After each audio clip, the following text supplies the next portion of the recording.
Bonjour les amis, après la vidéo réactive que je vous ai proposée hier soir, si je vous dis que j'ai très mal dormi, que j'ai passé une mauvaise nuit, que j'ai vu des choses affreuses pendant toute la nuit, j'ai pensé, c'est marrant, j'ai pensé à cette phrase de Michel Onfray prononcée sur un plateau de télévision où il expliquait que si les choses continuaient ainsi en termes de démographie et en termes d'immigration, dans 50 ans, la France serait sous domination musulmane.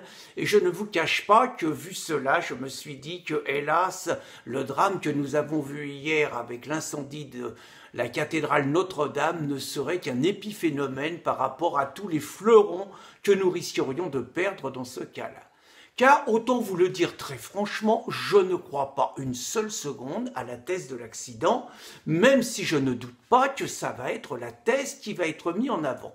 Alors d'abord, parce que je suis un esprit curieux, j'ai toujours appris à me méfier des hypothèses officielles, sans être conspirationniste.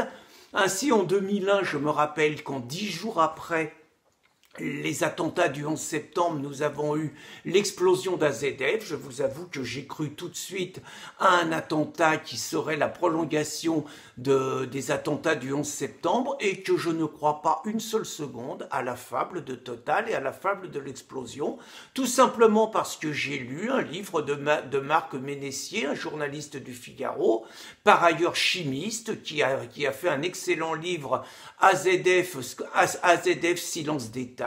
Et j'ai compris en lisant ce livre, sans avoir de certitude, qu'en tout cas l'appareil d'État ne voulait absolument pas que l'hypothèse d'un attentat musulman soit évoquée et soit privilégiée.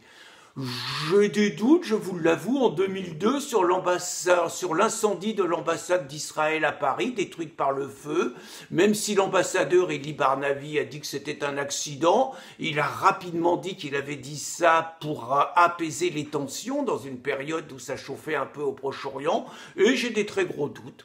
Et puis, ce qui alimente mes doutes, je vous le cache pas, c'est par exemple le 4 septembre 2016, on a trouvé une voiture appartenant à deux islamistes avec 6 bouteilles de gaz près de Notre-Dame de Paris.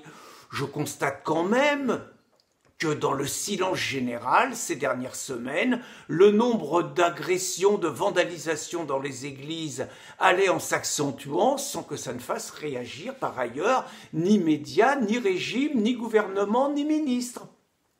J'ai rappelé hier que la cathédrale Saint-Sulpice, la cathédrale des rois à Saint-Denis, il y a quelques jours, a été vandalisée par un clandestin pakistanais, donc musulman, qui était présent en France depuis 2 mois, que cela s'est fait dans l'indifférence générale, dans le silence médiatique total, et qu'il n'y a eu aucune personne du gouvernement qui a exprimé son émotion. Je m'interroge quand je vois que le ministre de l'Intérieur certifie après, on va dire, chaque petite histoire impliquant une mosquée, qu'il certifie qu'il y aura des policiers supplémentaires pour garantir la sécurité des mosquées. Je me demande comment ça a pu arriver à Saint-Denis, je me demande quelle était la sécurité autour de Notre-Dame.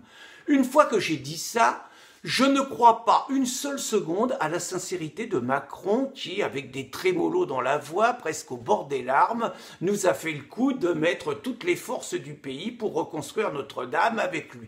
Je n'y crois pas une seule seconde, tout simplement parce que cet homme-là n'aime pas la France. Je ne crois pas qu'un mec qui dise qu'il n'y a pas de culture française puisse être sensible au fait que Notre-Dame a brûlé. Je ne crois pas qu'un mec qui n'arrête pas de cracher sur son pays, que ce soit à l'ONU, que ce soit en Algérie, puisse aimer la France et la symbolique de Notre-Dame. Mais je pense qu'il va faire des numéros de claquettes à la hauteur, que c'est un excellent acteur et que ses communicants vont lui expliquer comment récupérer ça au mieux. J'ose espérer au moins qu'il va dire à Sibeth Ndiaye, la porte-parole du gouvernement qu'il a nommé, encore un pied de nez pour les Français et pour la France, que ça serait mieux si elle ne disait pas « Yes, l'église is crammed ». J'ose l'espérer. Je ne crois pas davantage à la sincérité d'un Mélenchon et de tous les insoumis, même s'ils vont se sentir obligés naturellement de la jouer, patrimoine de la France et tout. Toute sa vie, Mélenchon, comme tous ceux qui ont voulu déchristianiser la France, et d'ailleurs on arrive au bout, ce que disait Jérôme Fourquet, qui travaille à l'INED. Je ne crois pas à la sincérité de Mélenchon qui a passé sa vie à cracher sur les églises et à lécher les babous. Je ne crois pas davantage à celle d'une Obono qui est incapable de dire qu'elle aime la France et qui préfère nique la France. Je ne crois pas davantage à celle d'un Coquerel qui, il y a quelques mois, utilisait justement la cathédrale, la basilique de Saint-Denis pour y installer des clandestins et monter un coup. Donc la profanation continuelle, ce ne sont pas ces gens-là aujourd'hui qui vont nous faire croire qu'ils sont émus. Je ne crois pas davantage, bien évidemment, à l'émotion d'une Anne Hidalgo à Paris, qui n'a jamais montré, quand les églises sont vandalisées, la moindre émotion. Moi, je les crois, autant se parler clairement. Hein. On va rappeler quand même que personne n'a grogné quand les femelles se sont permis de vandaliser Notre-Dame, que ça a fait marrer tout le monde.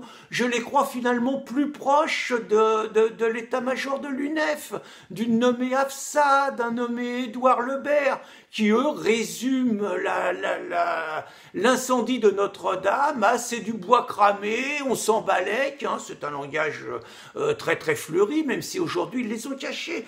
À mon avis, ils ont le mérite de la sincérité. Alors je crois par contre à la sincérité d'une Marine Le Pen, je crois à la sincérité d'une Marion, je crois à la sincérité d'un Renaud Camus, je crois à la sincérité d'un Nicolas Dupont-Aignan, d'un Florian Philippot, de toute la mouvance patriote. Je vous aurais compris que l'ami qui me téléphonait hier était une rédactrice de Riposte Laïque. Je crois à la sincérité de ces gens-là. Je ne crois absolument pas à la sincérité des pleurnicheurs qui vont défiler sur tous les plateaux de télé avec des trémolos dans la voix. Ils sont dans un rôle, ils occupent le terrain, ce sont des imposteurs et des charlatans. Par ailleurs, j'ai envie de dire à nos compatriotes que ces choses-là montrent très clairement qu'il y a ceux qui veulent défendre la France, ceux qui veulent s'en donner les moyens. Pour défendre la France et s'en donner les moyens, il faut mettre fin à l'immigration, il faut provoquer une remigration massive pour que la France demeure la France éternelle, avec ses valeurs, ses traditions, ses racines, son mode de vie. Et j'ai envie de dire à mes compatriotes, eh bien écoutez, si vous voulez que d'autres Notre-Dame se produisent, continuez à élire les mêmes, et si vous voulez réellement que ça s'arrête et qu'on ressaisisse et qu'on reprenne le pays, eh bien votez pour des candidats qui aiment la France. Bonne journée les amis.